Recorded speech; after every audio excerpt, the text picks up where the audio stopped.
Bonjour tout le monde, j'espère que ça va bien. Simon Brière, votre stratège de marché principal d'Argeo Canada. Donc aujourd'hui, on est le 3 décembre.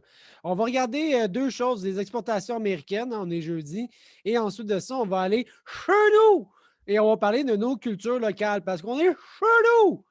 OK, donc au niveau du blé, bon, c'est pas mal dans les moyennes, ça, le blé. On parle de 46 446 000 tonnes. Bon, OK, c'est dans les moyennes.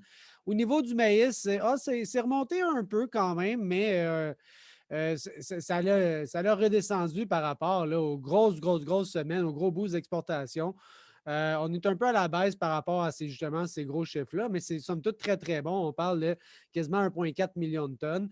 Dans le soya, là, ça se met à baisser. Hein? On voit là, avec l'augmentation du prix à Chicago, mais naturellement, plus le prix augmente, ben, plus l'engouement pour l'exportation à ces prix-là est un petit peu plus faible. Donc, tout ça est très logique, ma foi.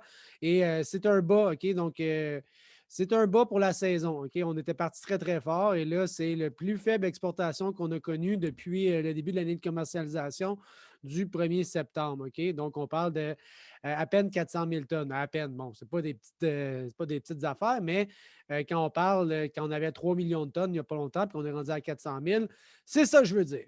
Au niveau maintenant de la viande de porc, on parle de 31 000 tonnes. C'est somme toute bien. La semaine dernière, c'était 18. Fait que, on aime ça voir l'engouement remonter un petit peu.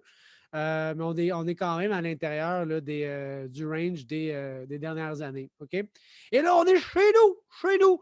Production des principales cultures. C'est Statistique Canada qui nous donnait ça ce matin, 3, donc 3 décembre.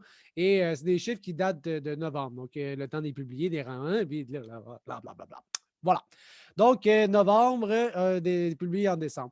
Et là, on part dans le maïs.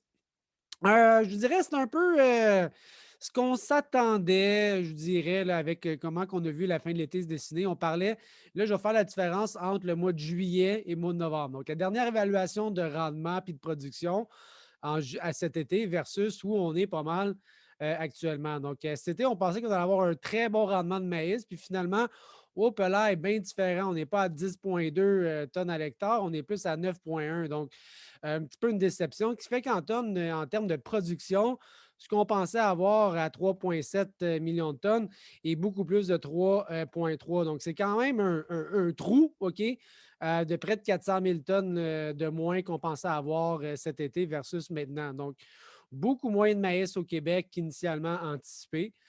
Et là, quand je mets ça dans des bilans, OK, ça vient évidemment du PGQ, là, qui le remet à travers les chiffres de StatsCan. Ce qui m'importe là-dedans, c'est de parler, bon, les stocks de début, effectivement, moi, je prétends, en fait, c'est une hypothèse, qu'en fait, les stocks d'anciennes récoltes là, sont toujours à zéro rendus proche de l'automne, là, parce que ce qui restait de l'année dernière, souvent, là, il n'y en a plus. Bon, anyways. Ce que j'essaie de dire, c'est qu'aujourd'hui, c'est plus 3,6.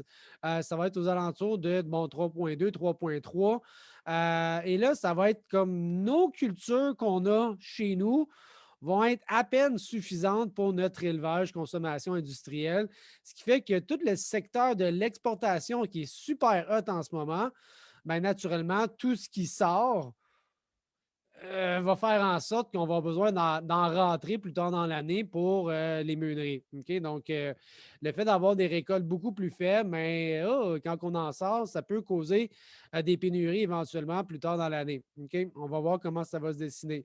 En Ontario, même principe, mais ça va quand même très bien. Là. Le rendement en Ontario, très solide et les productions proches à des niveaux records. Donc, ça va très bien en Ontario.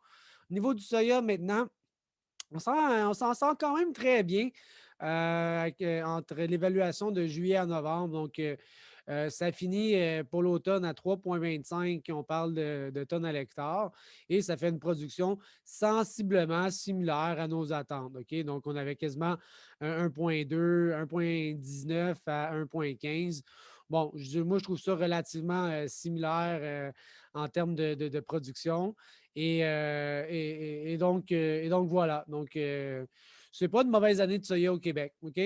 En Ontario, maintenant, ça a été quand même un gros renversement. Là. On pensait avoir un rendement correct, puis finalement, bang!